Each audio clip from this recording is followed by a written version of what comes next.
Les ruego abrir sus Biblias al libro de los Hechos. La semana pasada hemos leído hasta el versículo 20 del capítulo 27.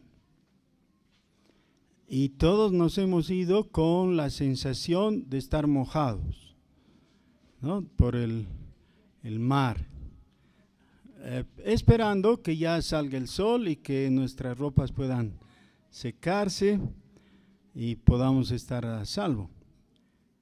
Pero lo último que dice el versículo 20 es: ya habíamos perdido toda esperanza de salvarnos. Esa es la situación en que nos hemos separado de Pablo, Lucas y el resto de la gente que estaba en ese barco, sufriendo una condición de adversidad. Esto me recuerda a lo que nos enseña Eclesiastés, y que es un consejo de sabiduría, no una ley. Dice: el día del bien, ¿qué hay que hacer el día del bien? Goza del bien. El día de la adversidad, considera. Hay gente que parece hecha incapaz de gozar del bien. Ya están en una buena situación, pero están buscando de qué quejarse, ¿no? Aunque el mal sea solo potencial. Siempre están pensando en algo que podría salir mal y se amargan de cosas que no le vienen, ¿no? Que no son reales. Hay gente que no sabe gozar del bien. Y la instrucción ahí en Eclesiastés es: el día del bien, goza del bien. Hay tiempo para alegrarse. En el capítulo 5 de Eclesiastés dice: hay tiempo para cada cosa, ¿no? Hay tiempo de nacer, hay tiempo de morir, hay tiempo de trabajar, hay tiempo de descansar, etc. En cada momento hay que considerar lo que se tiene y apreciarlo y disfrutarlo. Pero el día del bien, goza del bien. Ahora, el día de la adversidad, cuando las cosas no salen, no dice goza de la adversidad, porque eso sería algo mentiroso. No se puede gozar. En la adversidad se sufre. Claro, eso es lo que pasa. Y en esa situación están los que componen ese viaje en el que Pablo está yendo preso para comparecer ante el emperador, que en ese tiempo era Nerón, fíjense. Dice que la tormenta, la situación en el barco era tal que habían perdido toda esperanza de salvarse. Ahí estamos, versículo 21.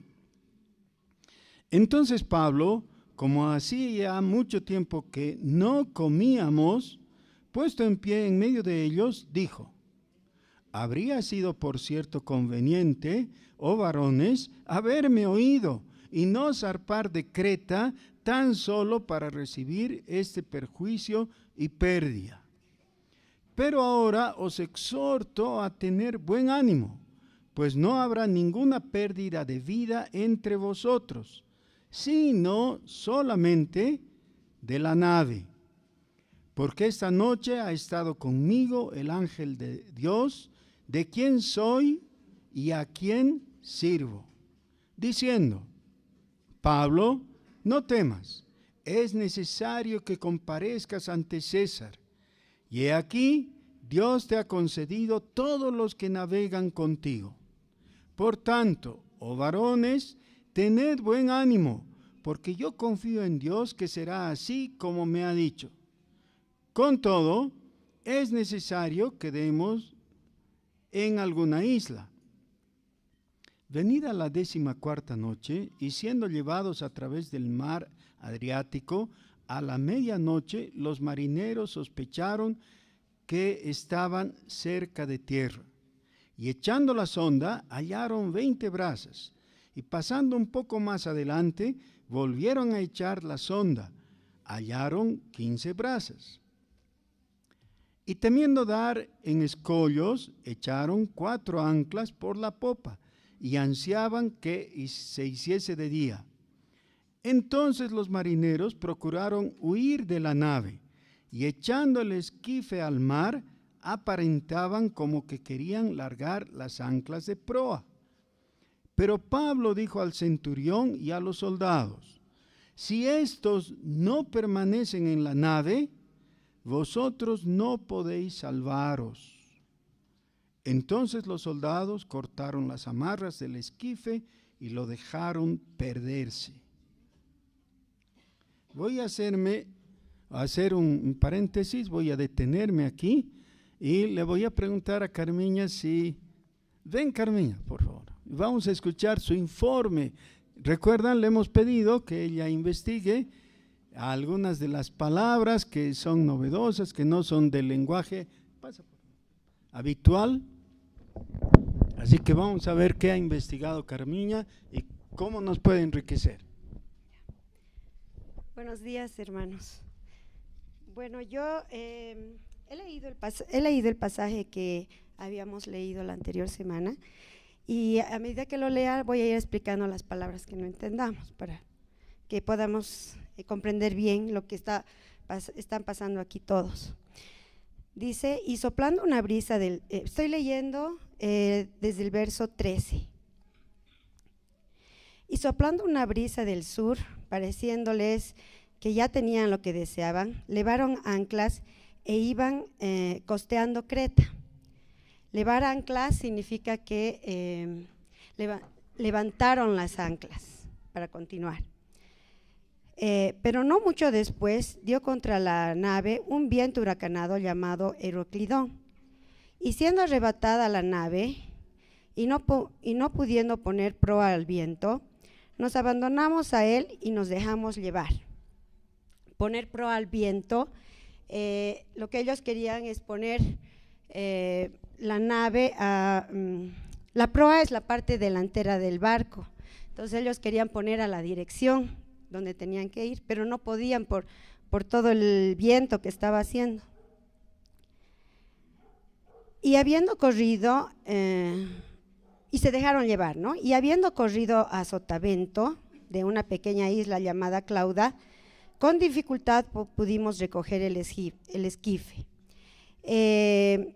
Corrido a sotavento quiere decir irse a un costado de un lugar, puede ser al costado de un barco, en este caso se fueron a un costado de la isla Clauda, ¿no? Y dice que con dificultad pudimos recoger el esquife. El esquife es el barco pequeño, es un bote pequeño que tienen todas las embarcaciones, ya que les sirve para llegar a la tierra.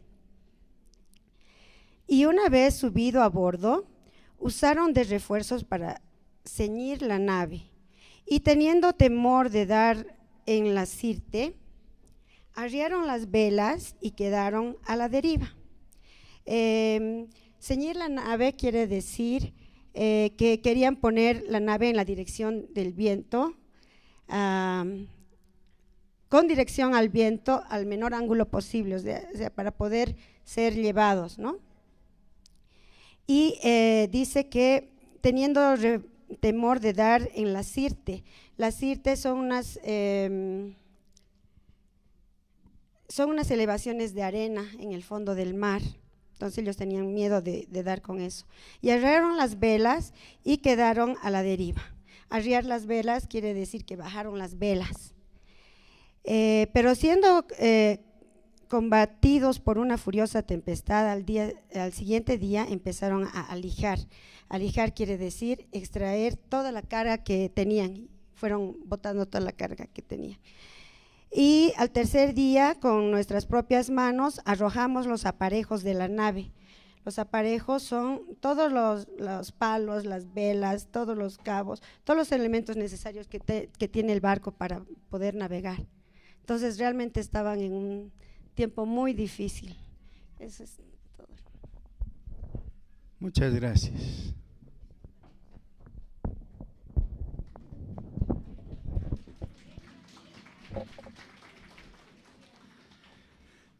Bueno, lo que tenemos que hacer siempre que vamos al texto y hay lenguaje, aunque sea una sola palabra, que no entendemos, debemos ir al diccionario. Y si es la mención de un lugar geográfico, ir a los mapas. Siempre nuestra lectura bíblica debe ser inteligente. ¿Ya? No debemos leer y pasar y deducir las cosas, porque a veces nuestra deducción nos lleva a algo totalmente fuera de lo que realmente significa o ha querido decir el autor. Aquí estamos hablando de algunas cosas que se pueden sintetizar en algunas palabras del mismo texto. Fíjense el versículo 21. Dice, las últimas dos palabras son perjuicio y pérdida. Perjuicio y pérdida. Cuando estamos hablando de la adversidad, estamos pensando en situaciones en que fuerzas mayores a las que podemos combatir están en nuestra contra. La semana anterior había un partido que todos los que siguen el fútbol estaban pendientes, ¿no? Estaban atentos a qué iba a pasar. La final de la Libertadores de América. A mucha gente le interesa ese tema y claro, yo sé de una persona que se ha ido a comprar un televisor para poder contemplar mejor, ¿no? Ese partido exclusivamente. Así que un televisor más grande, más nuevo, más moderno, ¿ya? Que se vea bien. Bueno, tanto interés en un partido de fútbol. Sí, está bien. Pero ¿saben qué? El partido se suspendió por lluvia. Llovió tanto que han tenido que suspender y postergar para el día siguiente con todo el perjuicio que eso ha causado. Esa es una adversidad del tipo que estoy mencionando. ¿Qué se puede hacer si llueve? Ellos simplemente se han visto vencidos por la lluvia, en ese caso. Felizmente un partido de fútbol no hace el fin del mundo, ¿no? Entonces, al día siguiente han jugado y listo. Pero hay algunas otras cosas que no se pueden hacer. Igualmente, con esto de las lluvias, el mal tiempo y todo, yo creo que la mayoría que han estado aquí, han estado alguna vez en un vuelo que llega a la ciudad donde tiene que aterrizar y no se puede porque el cielo está cerrado, ¿no? Hay mal tiempo, no hay visibilidad y entonces a veces el avión tiene que dar vuelta y volver de donde partió o buscar un aeropuerto abierto donde alcance a llegar. Pero ¿saben qué? Han habido algunos que no han encontrado nada y se han caído, se han perdido. ¿Ya? Así que aún con toda la tecnología moderna, las naves de nuestros tiempos todavía están sujetas al mal tiempo.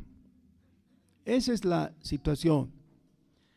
Bueno, para algunos quizás esto no sea tan mala noticia porque justo estaba ocurriendo algo que les era desventajoso y el mal tiempo les ha resultado en beneficio.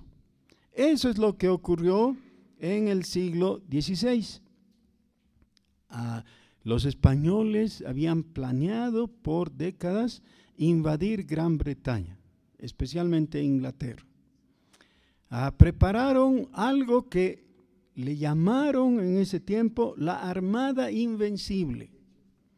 España había logrado reunir toda la riqueza posible extraída de Potosí, especialmente, ¿no? Y de América. Con mucha riqueza lograron armar una armada que era muy, muy, muy superior a la inglesa, que tiene una tradición, ¿no? de tener grandes flotas, pero esta vez nadie le podría hacer frente. sí había un detalle, ¿no? Los ingleses, y no es porque tuvieran la razón o algo especial en ellos, pero sí dentro de Inglaterra había un naciente y creciente más bien movimiento puritano. Los puritanos dijeron, Dios puede salvarnos, y armaron toda una cadena de oración para que Dios de alguna manera impida a la armada española llegar con éxito e invadirles. ¿Y qué hizo Dios? Envió mal tiempo, listo. Y la armada española se destruyó sola, ¿no? La gran mayoría de los barcos naufragaron, todas las municiones se echaron a perder y tuvieron que declararse vencidos. Nunca se produjo la invasión. Bueno, ahora entonces no estamos con una tempestad que no sea favorable. Tal vez alguien diga, bueno, Dios estaba impidiendo que Pablo llegue a la cárcel en Roma. No, parece que no. Pero aquí quiero que veamos un detalle que creo que es de mucha importancia. En nuestros días, dentro del protestantismo en general, dentro más bien de un ámbito más grande del cristianismo, hay dos tendencias. Una que es más bien racionalista y la otra que es muy dada a lo sobrenatural. Aún aquí hemos cantado alguna vez una alabanza que el título es Sobrenatural, ¿no? Y parte de su letra dice que Dios es sobrenatural. Y yo que soy un poco puntilloso al respecto, me pregunto, ¿cómo puede haber un Dios sobrenatural? Es como algunos dicen, Dios divino. Pero esa es una redundancia innecesaria. El carácter, la naturaleza de Dios es obviamente sobrenatural, es decir, que no entra en los cánones de la naturaleza. Si Dios no fuera sobrenatural, no sería Dios. Obviamente Dios es sobrenatural, así que no hay necesidad de mencionarlo. Pero quizás en esa alabanza lo que se está haciendo es enfatizar que corresponde a otra categoría que para nosotros es imposible reconocer. Está fuera de lo nuestro, es decir, de lo natural. Bueno, en las dos tendencias, de aquellos que ven las cosas como que en todo debiera haber algo de características mágicas. Y se han acostumbrado a ver la vida cristiana como que tiene que ser un paseo de Mandrake. ¿Se acuerdan de Mandrake? Había una serie, ¿no? de revistas, y Mandrake era un mago que andaba por el mundo interviniendo en la vida común de la gente y actuando en su favor. Y Mandrake hacía un pase mágico de repente y algo mágico ocurría. Y algunos han pensado que la vida cristiana es así, un paseo de Mandrake, ¿no? Tiene que haber algo extraño. Y entonces alguien siente dolor de muelas y que generalmente son por caries, ¿no? Los dolores de muelas, hay caries, hay una enfermedad. Y entonces buscan una solución mágica. ¿Y qué hay que hacer? Hay que expulsar al demonio. Yo recuerdo de un amigo, un pastor amigo, que nos contó lo que a él le pasó, ¿no? Él tenía esa visión así medio mágica de todo esto y él mismo estaba con dolor de muelas y se le ocurrió expulsar al demonio y expulsó al demonio de gripe. Y él se reía, ¿no? Contando que el dolor siguió nomás porque había expulsado al demonio equivocado. Bueno, eso puede parecer gracioso así cuando lo contamos, pero no es una respuesta para nosotros. Y yo no estoy tratando de burlarme, estoy tratando de que lo veamos en una forma más objetiva simplemente. ¿Es así la vida cristiana? Por favor, no respondan muy rápido. Piensen, mediten un momentito. La vida cristiana es así que caminas por ahí y cuando ocurre algo, tú, claro, no haces un pase mágico como Mandrake, pero haces una corta oración o mandas a los elementos que cesen, por ejemplo, a la tempestad. Y entonces los de tendencia mágica, permítanme usar la palabra, no quiero hacerlo en forma ofensiva, pero los de esa tendencia dicen, sí, claro, así es, así tiene que ser. ¿Acaso Jesús no hizo eso cuando estaba lejos de los discípulos? Fue para ayudarlos porque estaban en medio de la tempestad. ¿Y qué hizo Jesús? Caminó sobre el mar. Y luego cuando llegó donde ellos, mandó a la tempestad que se calme y el mar se calmó. Y el viento cesó. ¿No es así? Y nos cuentan o mencionan momentos de los evangelios en los que así ocurrió. 5,000 personas, solo varones contaron en aquel caso, más las mujeres y los niños, nos aclara Lucas, estaban hambrientos.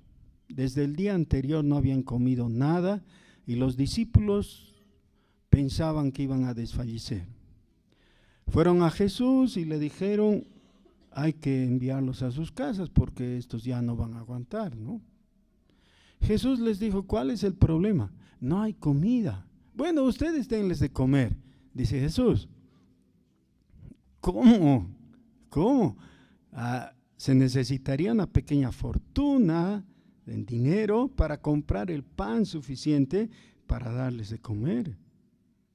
Pero Jesús les mandó que se sentaran así en grupos de 50 y de 100 y luego en base a la comida que tenía un niñito, es decir, 5 panes y 2 peces, alimentó a toda la multitud.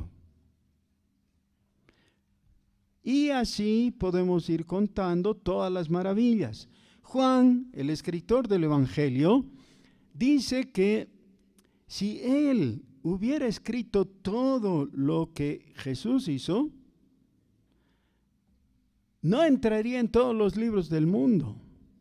Es una hipérbole, pero quiere decir, es demasiado, yo no puedo contarles todo.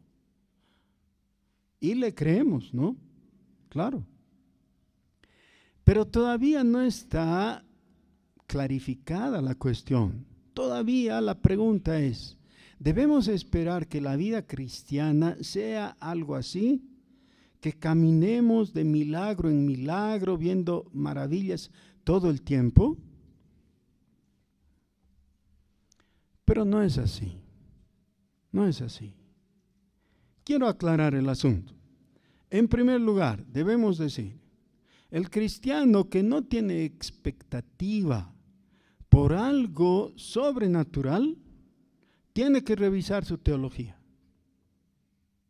Todo cristiano debiera tener la apertura de corazón y de mente para esperar las maravillas del Señor. Y Dios hace maravillas y ahora, hoy, en el año, ¿en qué año estamos? 2018, en noviembre, Dios hace milagros todavía, pero muy pocos han respondido. ¿Que sí o que no? Sí, claro, Dios hace milagros. Nadie tendría que sorprenderse por un milagro, por más maravilloso que éste resulte a nuestra mente incrédula. Porque las maravillas de Dios permanecen Y Él no se ha agotado, no ha envejecido, no se ha cansado, no se ha olvidado, no ha decaído. Dios es todopoderoso siempre. ¿Ya? Y todavía si Él quiere tocar y que de la peña salga agua, como en el Éxodo, va a ser sin dificultad alguna. Dios es maravilloso. No me gusta usar Dios es sobrenatural, claro. No, Dios es maravilloso. Su poder está vigente.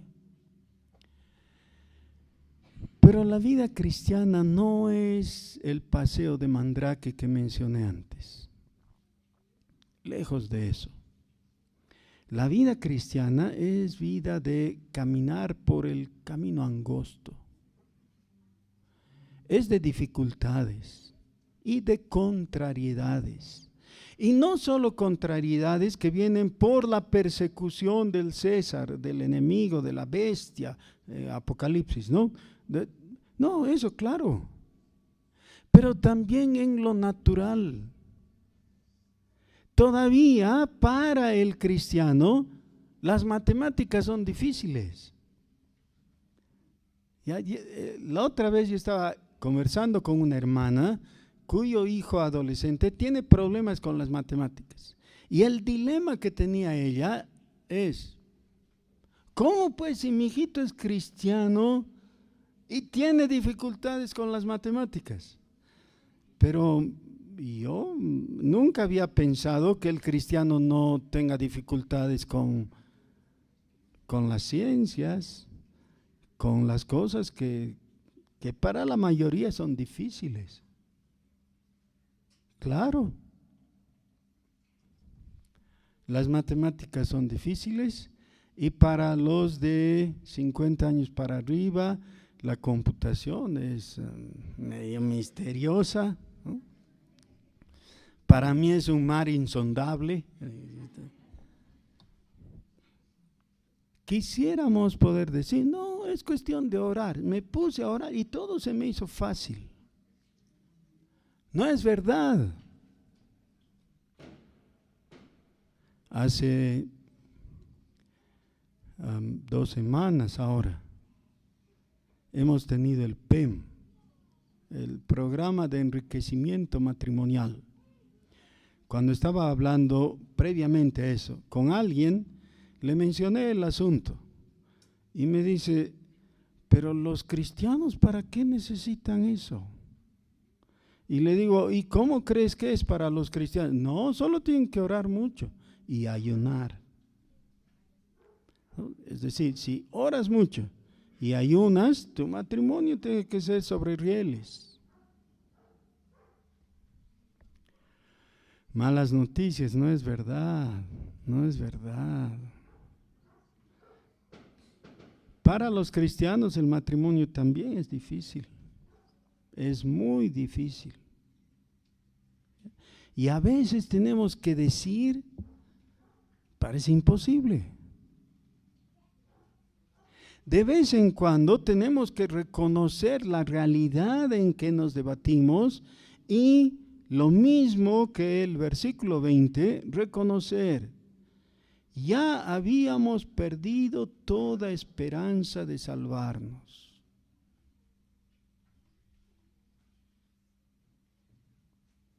Jesús podía caminar por sobre el mar, sobre el agua. Pedro le pidió, manda que yo también camine. ¿Y caminó o no? Sí, unos pasos. Luego se hundió. ¿Saben por qué se hundió? Por consideración a ti. ¿A mí? Sí, a ti. Por consideración a ti. Porque la realidad para ti, exactamente igual que para mí, es que nosotros, si no estamos tomados de la mano del Señor, nos vamos a hundir. Las circunstancias van a ser mayores que nuestras posibilidades. La vida es difícil. Unos tienen problemas con la economía, otros no. Sí, para los otros la economía no representa ningún reto, ninguna dificultad. Para los primeros sí. Pero, en el otro caso, algunos tienen problemas con la salud, ¿no? Parece que todo el tiempo van a estar enfrentando esas dificultades, y yo conozco buenos cristianos con enfermedades crónicas. En el siglo XIX, en Inglaterra, había el más grande predicador de todos los tiempos, según lo clasifican algunos. Era un pastor bautista reformado. Su nombre es Charles Spurgeon. Se lo recuerda como el príncipe de los predicadores. No había para ese tiempo grabadoras electrónicas todavía. Así que su secretaria escribía todo el sermón en taquigrafía, así rápido. Y más tarde los editores, viendo que podía ser un buen negocio, tomaron los sermones de Spurgeon para publicarlos, ¿no? Para que se conviertan en libros. Y contrataron equipos de editores, gente experta en lenguas, ¿no? Para que salga totalmente depurado. ¿Saben qué encontraron? No habían defectos. No había nada que editar. Todo lo que hablaba era perfecto, idiomáticamente. Por eso se le llama el príncipe de los predicadores. Todavía en nuestros días se puede conseguir sus libros y realmente es un deleite leerlos. Son sermones de aproximadamente 1 hora, un poco más, que uno los lee y parece que no ha pasado el tiempo. Este hombre, Charles Spurgeon, tuvo un ministerio largo. Realmente comenzó a los 20 años, muy joven, y llegó anciano. Los últimos años de su vida los pasó enfermo.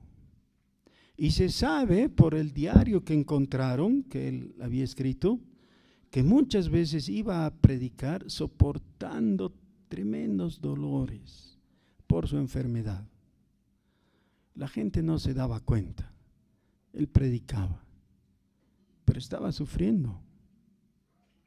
Nos gustaría decir que él simplemente hizo una imposición de manos o pronunció una oración muy ungida o alguna cosa así y listo, estuvo sano.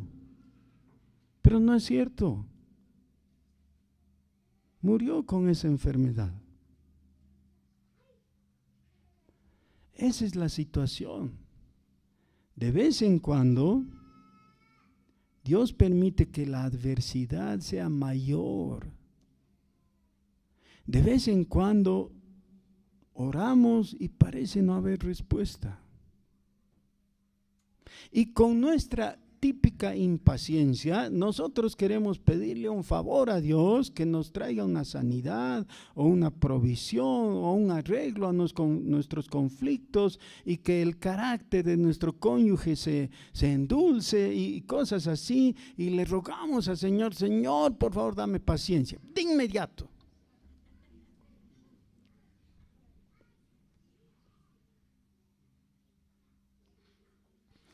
Pero necesitamos recordar que Dios no puede ser sorprendido. No hay sorpresas para Dios. El Señor, varios años antes, había hablado con un hombre, con un siervo suyo, llamado Ananías. Y le dijo: Ananías, aquí en la ciudad de Damasco está un hombre que está esperando que tú vayas y le anuncies el evangelio. Su nombre es Saulo de Tarso. Y Ananías le dijo: Señor, con todo respeto, no estoy loco. ¿Cómo voy a ir donde Saulo? Saulo es un perseguidor de nuestros hermanos, ha matado a algunos, a otros ha perseguido, los ha metido a la cárcel. Yo estaría yendo a la boca del lobo. ¿Cómo voy a ir donde Saulo? Pero el Señor le dijo: Ananías, ve, búscale. Él está ciego. Cuando tú ores por él, él va a recuperar la vista y tú le vas a anunciar el evangelio para que crea y sea salvo. Y ahora él va a conocer lo que es necesario sufrir por mi nombre.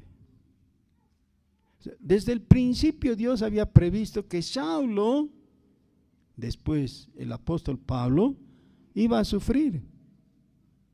Así que cuando vemos a Pablo aquí en la tormenta, con todo ese temor que seguramente había de perecer, ahogados, nosotros que tenemos la ventaja de 2000 años, porque casi ese es el tiempo que ha transcurrido desde que se escribió eso, ¿no? Bueno, 1950 y pico años. Nosotros podemos ver, sí, Dios ya lo sabía, claro, Dios lo sabía, Dios lo había determinado. Hubiera sido posible que Pablo, diciendo con todas sus ínfulas, ¿no? Yo soy apóstol de Jesucristo, mando que el viento cese y que nosotros lleguemos a Italia sin dificultad. No. Todos nosotros solamente somos humanos. Solo humanos. Salvos, sí. Hijos de Dios, sí, verdad. Pero humanitos nomás. ¿Me hacen un favor? Tóquenle respetuosamente el hombro a la persona de al lado y díganle, eres solo humanito.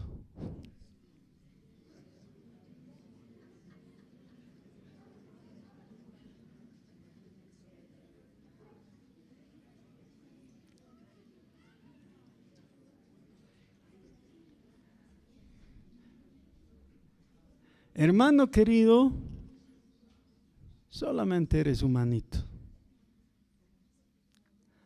Así que tengo algunas pruebas para hacerte. Cuando tienes una caries en la muela, ¿te duele o no? Claro, humanito eres. ¿Sí? Y cuando te olvidas pagar tu cuenta en el banco, te llaman y aunque seas muy buen cuentacorrentista o lo que sea, igual te dicen, Señor, si no paga, va a entrar en mora y... hay que poner las barbas en remojo, ¿no? Y así podríamos ir revisando nuestras miserias, nuestras dificultades. Y no crean que no van a seguir así en la vida. La vida es difícil, es llena de terrores, como dice el salmista. ¿Ya? Y las cosas no van para mejor. Envejecemos. Tenemos más achaques que el año pasado, generalmente. Y aunque estemos en un tiempo mejor, más tarde o más temprano vamos a tener dificultades y los lentes, ni siquiera aunque sean la última tecnología, ya no nos van a servir igual. Yo tengo que ponerme a cierta distancia para poder leer, así es la vida. El Señor Jesús dijo enfáticamente, en el mundo tendréis aflicción. Eso es. No dijo, en el mundo tendréis menos aflicción. Eso nos gustaría, ¿no? O en el mundo tendréis aflicción, pero no os daréis cuenta. No. Tendréis aflicción. Algunas personas les gusta mencionar que la gran tribulación es un evento por venir del cual la iglesia no va a participar. En ningún lugar la Biblia dice eso. ¿Ya? Más bien, según el primer capítulo de la segunda epístola a los Corintios, nosotros experimentamos tribulación con un propósito específico de parte de Dios. Dios quiere que experimentemos tribulación. ¿Saben para qué? Para que desde nuestra tribulación podamos consolar a los atribulados. Esas son exactamente las palabras del apóstol Pablo en 2 Corintios capítulo 1. En el mundo vamos a tener tribulación.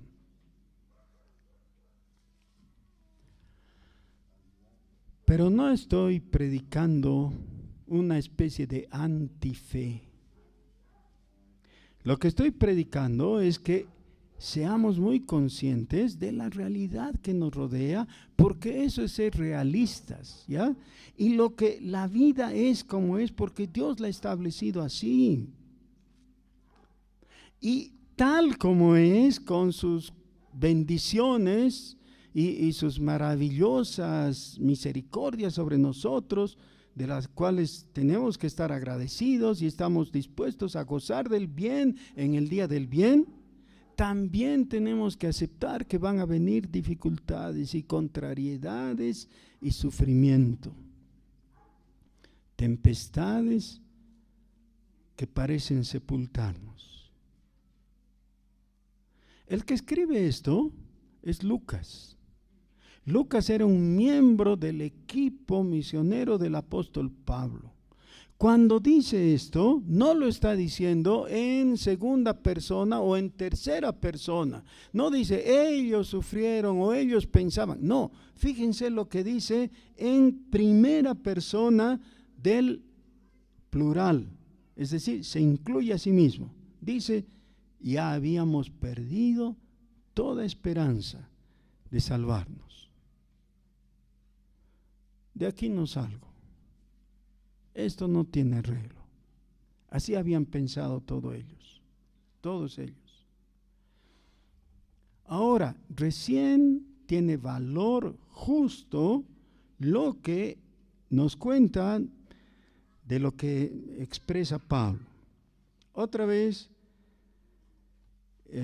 voy a leer desde el versículo 23, y estas son las palabras del apóstol Pablo. Dice, porque esta noche ha estado conmigo el ángel del Dios de quien soy y a quien sirvo, diciendo, Pablo, no temas, es necesario que comparezcas ante César. Y he aquí, Dios te ha concedido todos los que vengan contigo. En primer lugar, ¿quién será este ángel? Ángel en la Biblia, en nuestra versión Reina Valera y varias otras, es la traducción del griego que es ángelos y que significa simplemente mensajero. Nada más. Un mensajero de Dios.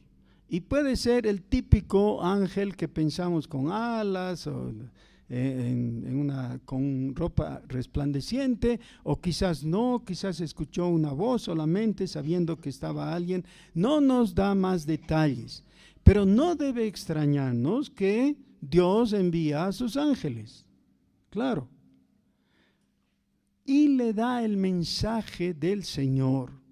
¿Qué mensaje es este? Para comenzar, le dice, Pablo, no temas. Se dice que este no temas es la instrucción más abundante de la Biblia. Y los que se han pasado el trabajo, ociosos como yo, ¿no?, que nos gusta ir marcando y todo, ellos afirman que 365 veces aparece en toda la Biblia la orden de no temas. Entonces suena bien, porque para cada día del año tenemos una vez por lo menos en que podemos leer. No Pablo, ¿no? Pablo sí, Pablo puede decir Pablo, pero los otros dirán Alex o Francia o Roxana o Lisa o Abby. Cada uno su nombre. No temas. Le está diciendo, no temas, ya no va a haber tempestad. ¿No? Y iba a haber nomás tempestad, iba a seguir, tenía que soportar, tenía que enfrentarla. Pero el no temas es porque hay un propósito más adelante en la vida de Pablo. Ahora, creo que ahí está nuestro problema. No sabemos con qué propósito hemos sido llamados por Dios. Entre nosotros hay algunos que van a ser bachilleres en breve, otros que recién han sido. Esa es la típica etapa en que se les pregunta a las personas, ¿qué vas a hacer? Y dicen mi vocación, ¿no?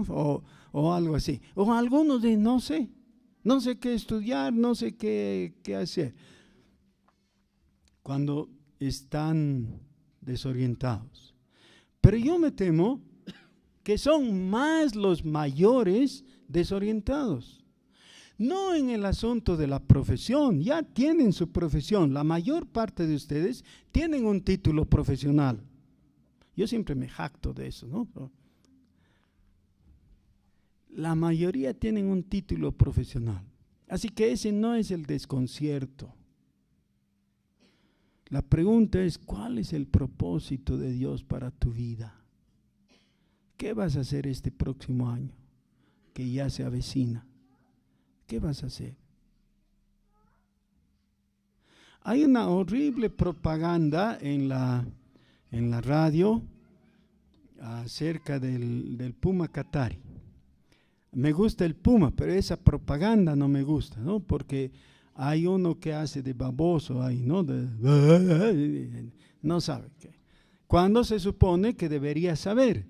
Pero no necesitamos hacernos los babosos. De vez en cuando actuamos como tales si no sabemos lo importante. Imagínense a alguien saliendo bien apurado con su ropa de trabajo y su maletín sale de su casa y le dice, ¿dónde vas? Y dice, no sé.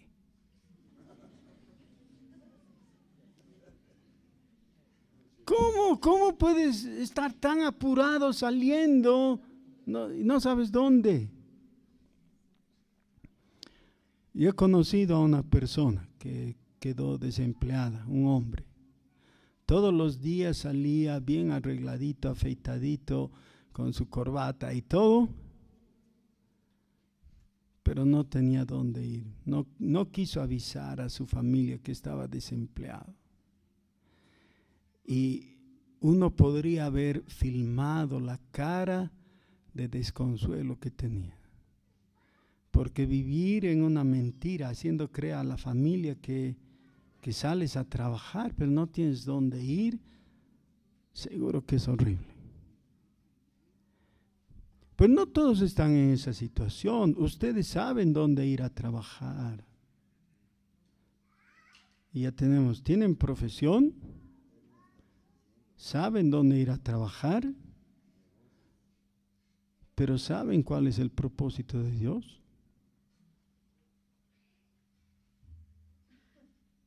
Pero eso es más importante. ¿Cómo puedes vivir sin saber cuál es el propósito de Dios para tu vida? Por eso es que no escuchamos el no temas. Porque el no temas ahí casi no tiene sentido.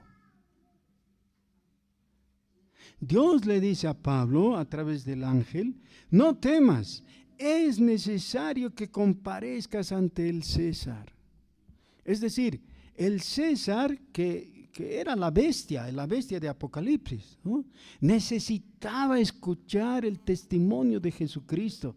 Necesitaba que alguien con poder, con convicción vaya y le predique la verdad.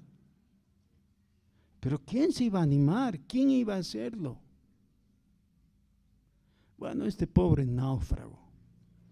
Y como Dios había determinado que hable delante del César, él podía estar seguro, no voy a ahogarme en esta tempestad. Dios tiene planes conmigo y Él no va a fallar. Hermanos, la próxima semana tenemos la asamblea de la iglesia. Y yo espero que todos ustedes estén presentes si les interesa la iglesia de Jesucristo.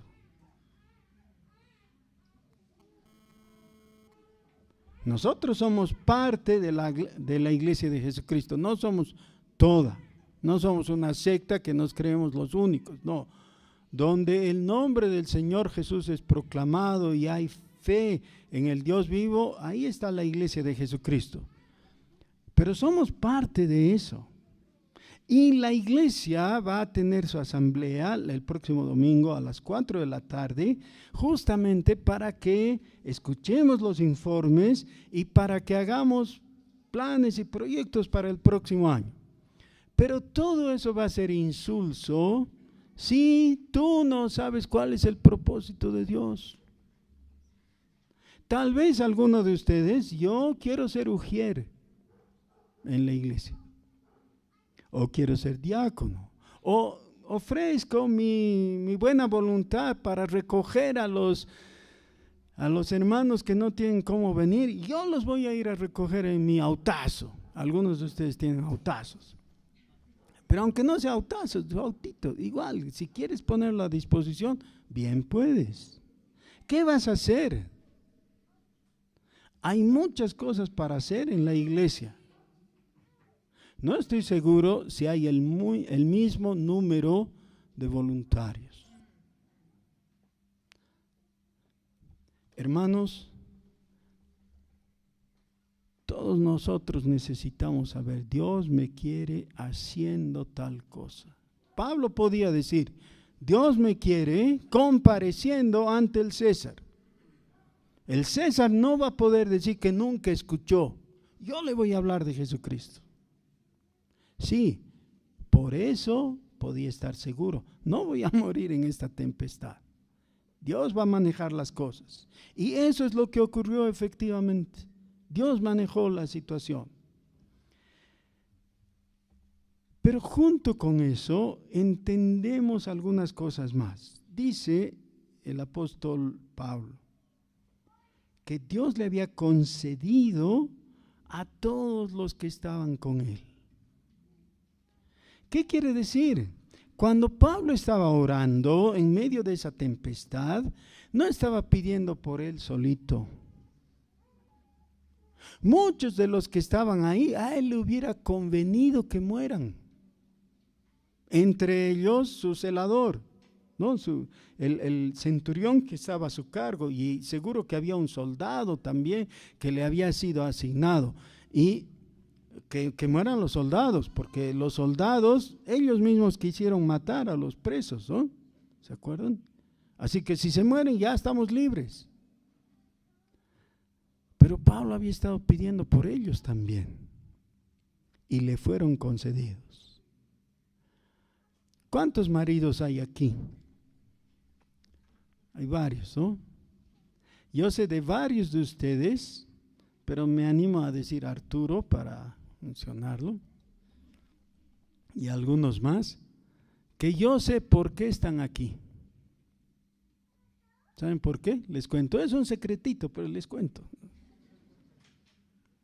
Porque sus mujeres oraron por ellos, en algunos casos por años, y les fueron concedidos. Y también sé de algunas de las hermanas que están aquí presentes, que son concesiones de Dios, porque sus maridos oraron por ellas. Y en 1 Corintios 7 dice que nuestros hijos son santificados. ¿Tienes un hijo clavo?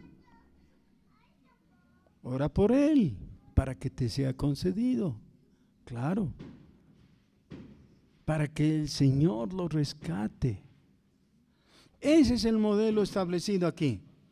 Por tanto, dice, oh varones, tened buen ánimo, porque yo confío en Dios, que será así como se me ha dicho. Confíen en Dios. Así van a ser las cosas. Pon tu espalda para llevar el peso de la obra, la causa del evangelio. Pon tu hombro ¿Y qué va a pasar? Versículo 26. Con todo es necesario que demos en alguna isla.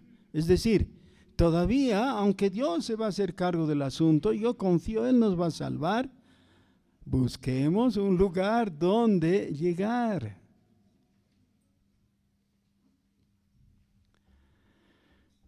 Algunas personas oran para tener un empleo, pero no mandan sus cartas de solicitud.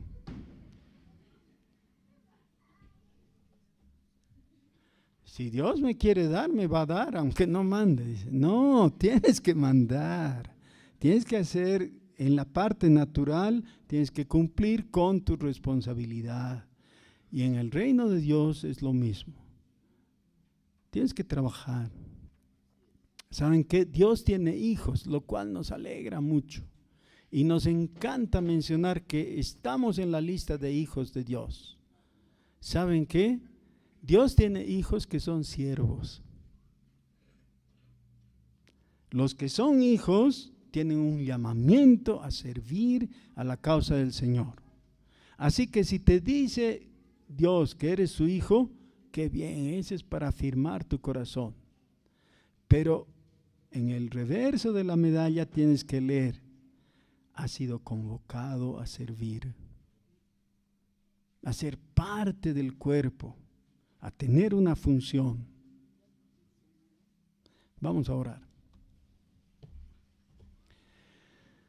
Señor, es muy grato para nosotros recordar que eres el Dios de lo imposible. Tú haces lo que nadie más puede hacer y tú dominas sobre toda la creación. Los vientos soplan según tu designio y así se mueve el mar y ocurren los terremotos, los volcanes explotan, pero eso es solo lo visible. Señor, que tu espíritu se mueva en medio nuestro y nos impulse a nosotros. Señor, tu palabra dice que si tenemos la fe del tamaño de un grano de mostaza, vamos a poder decirle a un monte que se traslade. Y no lo vemos imposible. Lo que nos cuesta es que tu espíritu se mueva entre nosotros y nosotros seamos impulsados, porque somos tan tercos, tan flojos. Perdónanos. Muévenos, Señor. Dispón nuestro corazón. Haznos útiles, como lo enseñas en la epístola a Filemón. Que seamos útiles. Engrandécete, Señor. Mueve a tu pueblo. En el nombre de Jesús. Amén.